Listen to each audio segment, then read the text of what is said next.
Жакында эле Стамбул шаарында Түрксойго мүчө өлкөлөрдүн театр ишмерлерине сыйлыктар тапшырылган. 40ка жакын түрк театр ишмерлери катышкан иш-чарада түрк дүйнөсүнүн эң мыкты театр режиссеру номинациясы кыргызстандык режиссер Улан Мырза Карапбаевка ыйгарылган. Театр режиссерунун алган сыйлыгы менен куттуктап кыскача маек курдук. Бул жолу Кыргызстанга түрк дүйнөсүнүн эң мыкты режиссеру деген номинация буйруп, анан ошону 2024-жылдын натыйжасында. Эми 2024 жыл мен үчүн байгелүү жылдардын бири болду. Алсак, мен 7 спектакль койдум. Бул жагы Казакстан, тигил жагы Кыргызстан, Түштүк Кореяда спектакль чыгардык. Ушул 24 жылдын натыйжасында дейбизби, баягы театр журналы жана Түрксой уюму биригип, ушул түрк дүйнөсүнүн режиссеру деген номинация буйруптур. Бирок бул номинацияны мага чейин Казактын мыкты режиссеру Фархат Молдогали, Өзбектин мыкты режиссеру Асхат Холмеминов деген чоң режиссерлор алышкан. Мен алардын артынан келе жатканыма аябай сыймыктанып, кубануу менен кабыл алдым. Мен Стамбулдан учуп келдим. Саат 10:00 репетициям башталды. Өткөн жылы Айтматов жаштар сыйлыгы тапшырылганда дагы мен репетициядан чыгып барып, сыйлыкты алып, анан кийин болсо мен шашып атам, репетициям бар эле деп. Ай, бул жакта мен айттым, мен алдым да болду, кеттим деп сыйлы. Себеби ошонун үзүрү го деп ойлойм да. Себеби мен өзүмдү деген эч кандай сезген жокмун. Эң башкысы рахмат. Кыргыз театрынын өнүгүшүнүн бир белгиси деп ушуну ойлосок болот. Анын ичинде мен кичинекей болсо дагы салымды салып жатканыма сыймыктанам.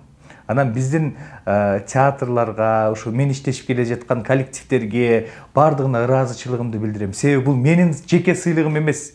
Бул мен бирге иштешкен театрлардын, мен бирге спектакль койгон актерлордун да сыйлыгы. Алардын бардыгы ушул түрк дүйнөсү үчүн, түрк маданияты, анын ичинде кыргыз театры, казак театры үчүн жасаган эмгегинин бир бөлүгү деп эсептейм.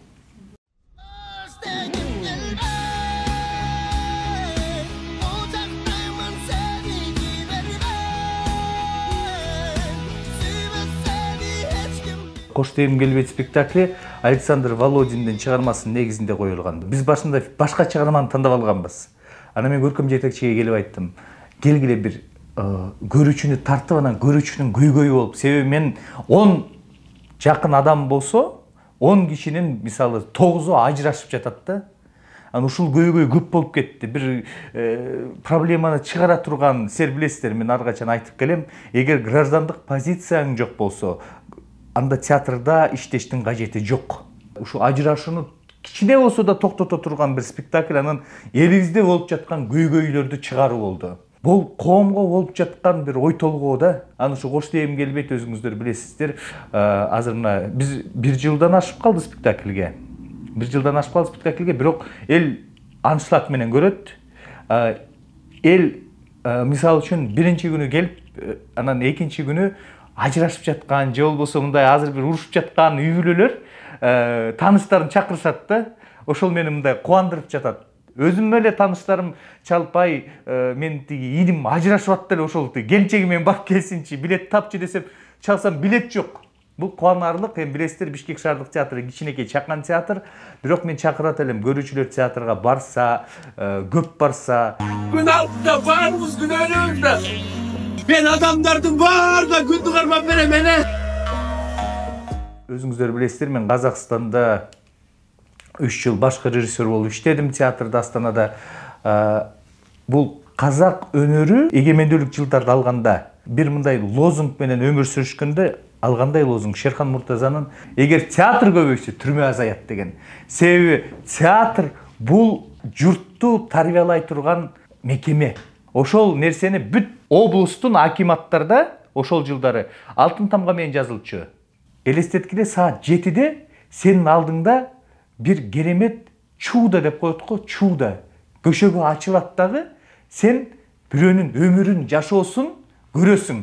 Ошол 2 сааттын ичинде бирөөнүн ыйын, бирөөнүн күлкүсүн, бирөөнүн өмүрүн, себеби актер сен ошол жерде бардык ошол палитраны жашап өтөт. Анан сен кеткениңде тирүү бирөөнүн адамдын өмүрүн көргөндөй болосуң. Ошого мен театрга чакырат элем. Анан биздин театрларга мына өзүңүздөр көрүп турасыздар, мамлекетибизде жакшы көңүл бөлүп баштады. Канчалаган имараттар ремонт болуп бүтүп жатат. Мен үмүтүм зор.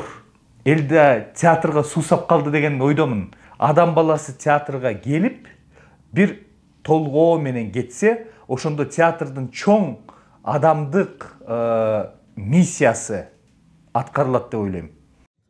Senin apan oğlu. Men ardayım, karigin kayığı basbay, gülüp dursan. Балдарымды кандай жакшы көрсөм, студенттеримди мына мен сабак берем, кандай жакшы көрсөм, бирок мен театрды 1000 эсе жакшы көрөм. Ошондуктан мен театрга болгон талабым чоң дагы, балдарыма да ар качан айтам. Театрда биз баягы армияда кызмат өтөйт го. Ошол сыңарында эле театрда биз кызмат өтөп, өмүрүбүз өтөт. 24-кө 7 өмүрүбүз бардыгы театрга байланыштуу. Театрда ошол 2 сааттын ичинде жан дүйнөсүн берип, монтип алып туруп, эмне кылат артист деген? Ал жанын алып туруп, көрүүчүгө ыргытат. Жанын алып туруп, көрүүчүгө ыргытат, жүрөгүн алып туруп ыргытат. Анан ар бир көрүүчүнүн колунда ошол жүрөк соккулап турат. Лук-лук, лук-лук деп. Анан аягында ошол жүрөктү кайра көрүүчүдөн алганда, ал жүрөгү болсо катып, кургап калган, сыгылган. Себеби артист спектакльде ойноп атканда ошол жан дүйнөсүн сыгып туруп берет. Ошол сыңарында биздин өнөр бааланса деген үмүттөмүн да.